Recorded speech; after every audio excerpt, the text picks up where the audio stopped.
Hello everyone.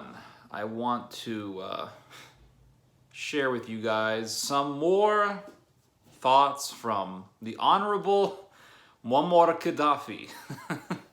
I am currently reading his writings right now, Escape to Hell and Other Stories by Muammar Gaddafi, edited by Pierre Salinger.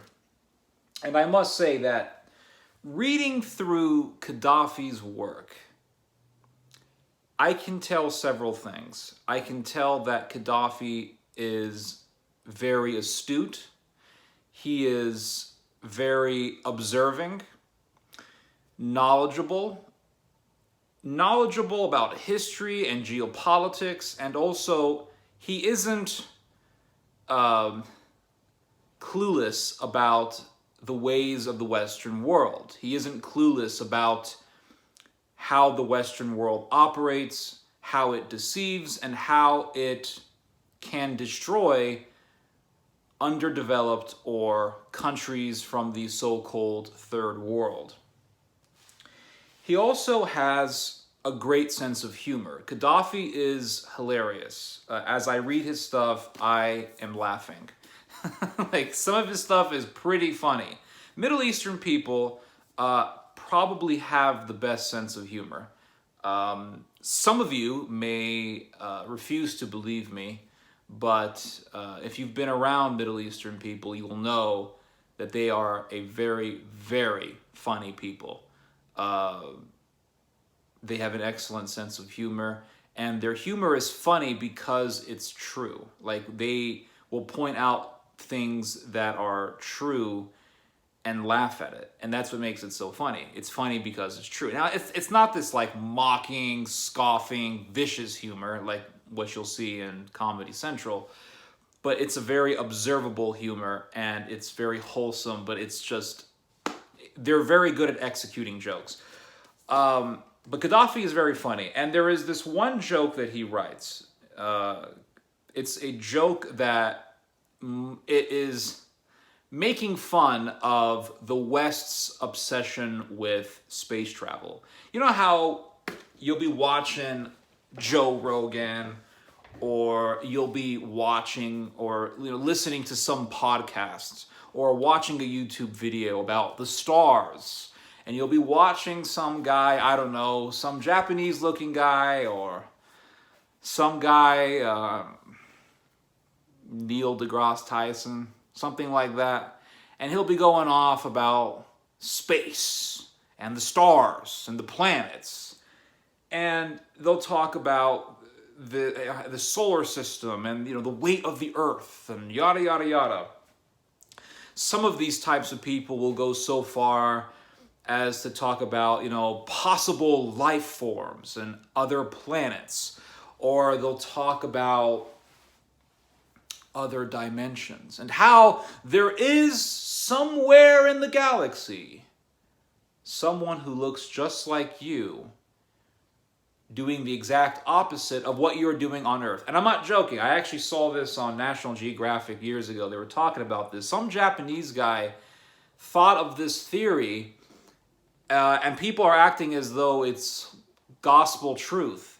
And this guy was saying something like, how there is an alternative universe or some other universe out there lost in a black hole or something. And in this universe, there is everything that's in this planet, everything that's in this universe, but everything is the opposite. So if you're walking forward, which you most likely are, on this Earth, your double in a different universe is actually walking backwards. Crazy stuff like that. And then you say, well, how the hell can you prove this? And they'll say, well, we can prove it mathematically. Like, we can prove it on a chalkboard, John Nash style, Beautiful Mind type stuff. But it's that sort of stuff that is, to me, ridiculous. I understand space travel does have its necessities, satellites and all that. But people really take it too far. And a lot of people who are obsessed with space and the planets and the solar system, they use science and they use astronomy as really a cover-up for their agenda of atheism. Because at the end of the day, after you hear all the stuff about the Milky Way and the planets and all that stuff, the ultimate message is there is no God. That's the message they want to convey. So Gaddafi, he touches on this obsession in this joke. And I think it's pretty funny, so I'll share it with you guys. He says that, he talks about how the world powers, they are talking about colonizing the moon. And they are on the verge of going to war over who is going to be able to extract moon resources. And he says that some astronauts go up to the moon and they find nothing. And when they were sent to the moon, they were going up there for a mission. The mission was to see if there are natural resources in the moon. And Gaddafi says there are scientists who are saying possibly the moon has its own oceans, rivers, lakes, and streams. Who is going to take all these resources? So these scientists go up to the moon and they find nothing. And so they have to come back down to Earth. So one of the astronauts, he is told, well, you found nothing up in the moon, so there really isn't any work for you on Earth. Go find a job. Go find an Earth job. So he tries to go find a job, but he can't find one because no one cares about the bloody moon. So he finally goes to a farm. Maybe he can get a job as a laborer. Maybe. So he goes to this farm and he meets this old peasant.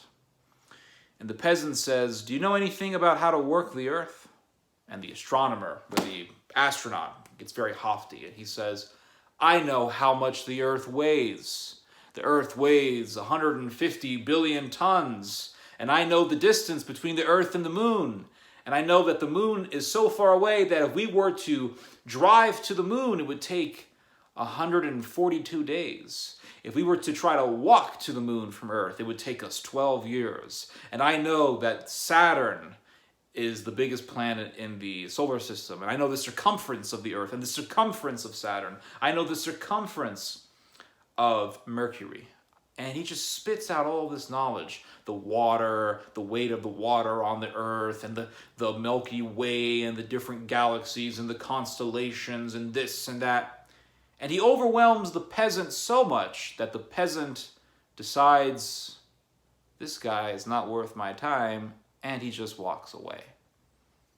Realizing that the astronaut, although he knows all this knowledge about the solar system, and he actually went up to the moon, he doesn't have the ability to grow food. And so the peasant walks away, and the astronomer realizes, there is no point to my knowledge. And so he commits suicide. Now, it's a morbid joke. It's some dark sense of humor. But the joke is to convey a message, and that is our obsession with the solar system, our obsession with the planets and all that, beyond the necessities of that knowledge, is really just haughtiness. It is hubris and arrogance. And it's an arrogance against religion. It's an arrogance against the common man.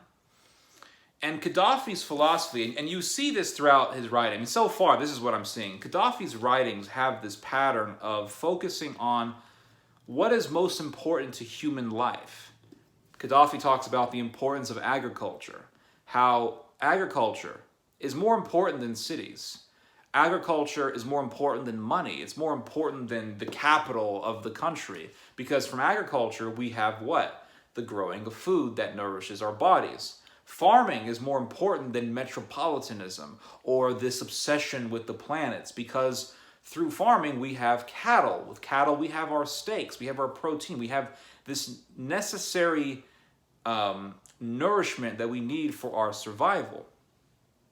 And he talks about how when we build cities, we actually destroy arable land. So the farmer is more important than the astronomer or the astronaut. We may sit here and treat astronauts like celebrities, or scientists who are specialists on astronomy as celebrities, like Neil deGrasse Tyson, or that Japanese guy who talks about a different dimension of reality. We may treat these people like they're such geniuses, Richard Dawkins and these guys. They're such geniuses. They're so brilliant.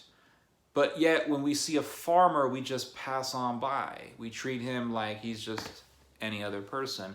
When the reality is that the farmer is more important than the astronomer or the astronaut. The farmer is more important than the scientist. And yet we treat farmers with such disrespect. We kind of scoff at them, actually. It's really interesting. Farmers have been some of the best critics of the Trump administration. When Trump first began to complain about immigrants and say, well, these Mexicans, Mexico is just giving us their rapists and their criminals, and I assume some of them are hardworking people. This is what Trump said.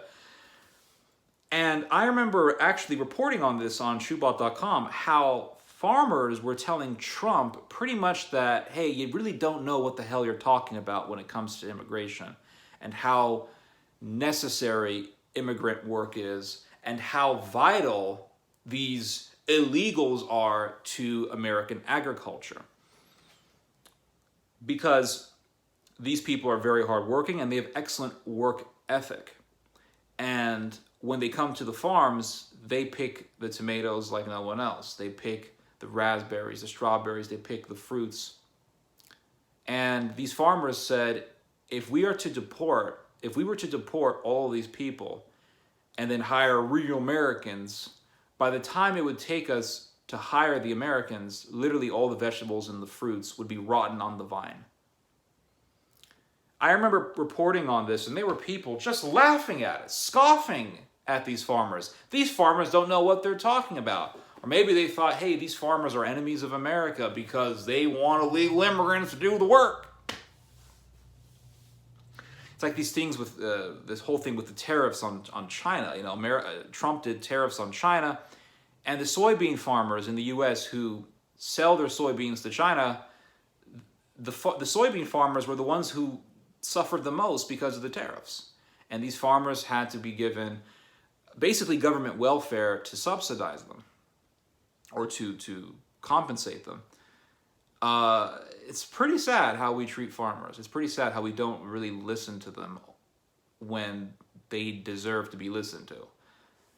I remember a number of weeks ago talking to a guy, and I won't give out his name, but he is a conservative blogger that I know, and he said that he was giving me the typical right-wing opinion on immigration, and he said these migrants who are crossing the border, they're just bloodsuckers. And he actually used this term, bloodsuckers. And I was kind of taken aback by that. I was a little bit shocked by that language because it's pretty demeaning and it's belittling. And that type of term, it has no meaning of human dignity in it. But I talked with him for a while, and he was telling me about how they come in here and they just suck on the blood of America. But if you were to talk to these farmers in the South, who generally vote Republican, they have a completely different opinion. And isn't it amazing that the image of the American that the Republican Party likes to lift up and elevate, the hardworking American, the farmer, the man with the suspenders who rides the John Deere tractor. It's amazing that when you actually talk to people who look like that and who live that lifestyle, they will tell you how hardworking these people are. It's amazing that when you actually talk to the image of the Republican, he gives you a sound observation on the significance and the necessity of migrant labor. But when you talk to the person who is listening to right-wing radio all day, or maybe they're on the radio stations talking this way, they have a completely different view. It's almost like they are contrary to the actual image that they are selling. It's very interesting. But anyway, hope you guys have enjoyed and learned something from this video. You guys just heard some theology. God bless.